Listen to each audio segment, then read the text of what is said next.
Om Swastiastu. Terima kasih atas waktunya. Di sini kami akan menjelaskan terkait analisis QuizDM pada salah satu paper dengan judul Clustering Data Penduduk Miskin, Dampak COVID-19 Menggunakan Algoritma K-Medowitz. Next. Nah, yang akan presentasi di sini ada kami dari kelas A, yaitu saya sendiri, Kak Devin Sugantari, kemudian ada Subhan Maulana dan Gede Bakti Pratama Putra. Next.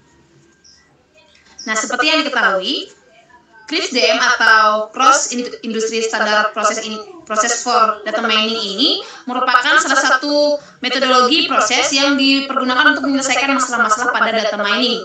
Ya, di mana tahapan-tahapannya itu terdiri dari 6 tahapan. Yang pertama ada business understanding, kemudian ada data understanding, data preparation, modeling, evaluation, dan development.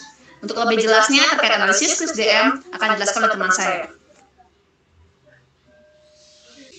Baik, terima kasih untuk waktunya. Di sini seperti yang dijelaskan oleh kawan saya, pada QuizDM itu diawali dengan business understanding. Nah, di sini pada business understanding itu terdapat dua hal, yaitu determine business objective dan asset situation, dan determine data mining goals dan produce project plan, yang dimana determine business objective dan asset situation ini meliputi studi literatur mengenai teori yang relevan dengan data mining, algoritma K-Medowitz itu sendiri, dan teknik clustering pada data kemiskinan di paper ini. Kemudian determine data mining goals dan produce project plan itu merupakan tahapan clustering wilayah berdasarkan data kemiskinan dampak COVID-19 di Indonesia. Nah, kemudian pada data understanding ini itu bisa dilihat dari data-data yang ada di paper itu gambar 1 dan tabel 1. Yang dimana jika dilihat dari tabel 1 ini, kita berdiskusikan data dan ekspor datanya. Pada tahun 2020 bulan September itu jumlah penduduk miskin di Indonesia itu sudah mencapai 27,55 juta jiwa.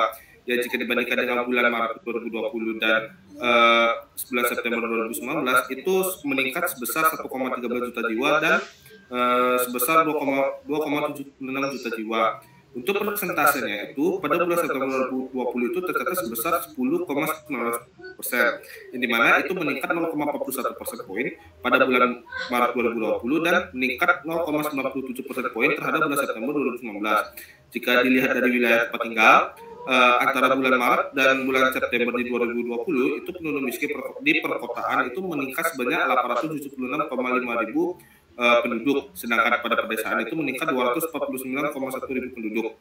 Nah, angka kemiskinan di perkotaan ini itu dari persentasenya itu meningkat dari 7,38% menjadi 7,88%.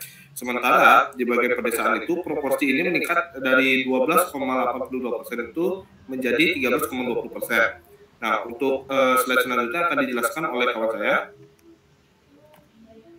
Baik, terima kasih. Saya akan melanjutkan terkait analisis QuizDM ini, yaitu data preparation, yang merupakan tahapan di mana data-data yang sebelumnya itu sudah yang dapat sebelumnya itu dimatangkan kembali atau dipersiapkan sebelum masuk ke proses data mining. Nah, pada data ini akan ada beberapa tahapan lagi, yaitu select data, seperti yang diketahui ya. Data di awal yang digunakan atau yang memang dimiliki oleh peneliti itu adalah data kemiskinan penduduk miskin pada tahun 2020. Nah, di sini terdapat 548 data yang akan digunakan, kemudian diseleksi datanya sehingga diperoleh tabel 3 ini. Next. Nah, selanjutnya itu ada cleaning data atau penghapusan beberapa data yang memang kurang relevan yang dianggap oleh peneliti dalam proses penelitian ini. Nah, coba kita zoom pada gambar 3 ini. Nah, gambar 3 ini dilihat bahwa ini merupakan rangkuman data seperti itu, atau data yang di sini masih berbentuk tidak terstruktur seperti itu ya, karena masih teridentifikasi atau terdapat missing value, yaitu pada indeks keparahan kemiskinan terdapat 1 missing value, dan indeks pembangunan manusia jumlah, dan pada jumlah penduduk miskin itu ya terdapat dilakukanlah pre-processing pada gambar 4 ini, yang dimana akan diubah nilai-nilainya dengan menggunakan metode domain atau mencari rata-ratanya, sehingga nilai-nilai missing value yang tadi diketahui itu bisa dihilangkan atau sudah tidak terdapat lagi seperti itu. Kemudian next. Nah, selanjutnya itu ada format data yang dimana, nah sebelum format data ini ada data integration ya, yang pada saat sebelumnya itu yaitu penggabungan data ke satu tabel sehingga diperoleh tabel data dengan fungsi scale yang bahasa pemrograman R yang diperoleh dari proses data mining ini.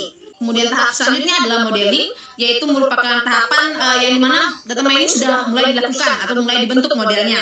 Ya, yang dimana ada tahap pertama ada seleksi atau menentukan teknik model apa yang akan digunakan. Yang dimana dalam penelitian ini digunakan beberapa model seperti metode elbow, kemudian metode siluet dan metode ekstra.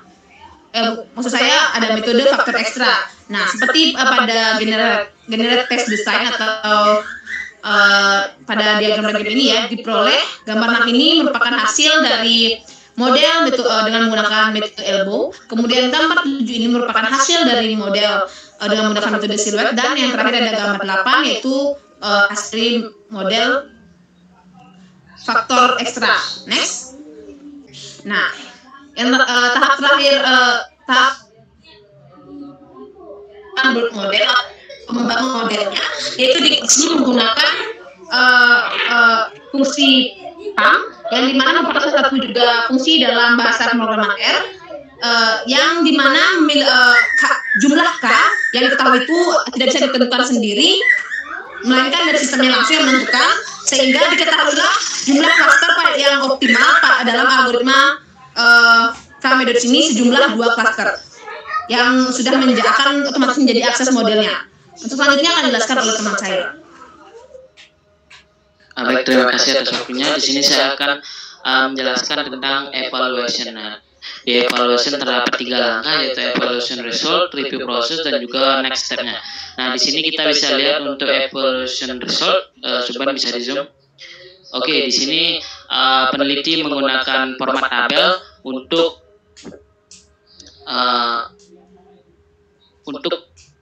memperlihatkan atau menampilkan data. Jadi di sini ada jumlah data dengan nilai K itu adalah klasternya, yaitu 4 dan juga siluet coefficient-nya. Lanjut, kita akan mereview tabel. 2 merupakan klaster yang terbaik dipilih oleh peneliti dengan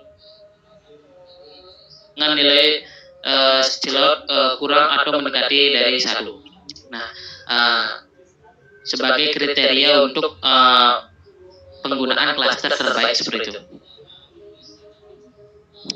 Untuk next step-nya di sini peneliti kemungkinan peneliti akan mengoptimalkan klaster 2 karena mendekati nilai 1. Lanjut. Oke, ini adalah tahap terakhir dari teknik CRISP-DM, yaitu deployment. Nah, di sini yang pertama ada plan deployment. Peneliti menggunakan 2 klaster, yaitu klaster 1 dan klaster 2. Sejalan dengan itu juga klaster 17 data, yang dimana klaster 2 ini digunakan untuk mengoptimalkan jumlah datanya dengan jumlah data yang lebih besar seperti itu. Lanjut, kita akan masuk ke monitoring dan maintenance. Nah, di sini peneliti tidak menerangkan atau menjelaskan bagaimana monitoring dan maintenance, namun kemungkinan maintenance dilakukan dan monitoring dilakukan di kurun waktu yang agak lama karena mendapatkan datanya juga lumayan banyak. Namun di sini juga datanya yang gunakan itu adalah data pasti dan sudah tercapai seperti itu. Lanjut. Nah, di sini kita akan menyaksikan final produk yang dibuat oleh peneliti. Kita bisa lihat pada tabelnya saja. Nah, di dalam tabel ini sudah tertera jelas rincian karakteristik klaster 1. Teman-teman bisa lihat di layar. Nah, dari nilai-nilai tersebut jumlah merupakan hasil akhir dari final produknya. Dan reviewnya bisa kita lihat di sampingnya dalam bentuk deskriptif seperti itu. Lanjut, kita akan memasuki klaster 2 yang menjadi inti dari final produknya, yaitu klaster 2 dengan jumlah data 427 data. Nah, di sini sudah ditabelkan oleh peneliti rincian karakteristik klaster 2 kita bisa lihat di sana data-datanya. Lalu jumlah itu akan menjadi hasil akhir dari final produk dari klaster 2, dan di atasnya adalah review singkat yang bersifat deskriptif. Oke, sekianlah dari analisa kris DM. Saya kembalikan ke moderator. Baik, terima kasih. Sekian presentasi terkait analisis kris DM dari paper yang sudah kami tentukan. Akhir kata kami ucapkan mohon maaf jika terdapat kekurangan, dan kami tutup dengan pesan Om Santi Santi Santi Os.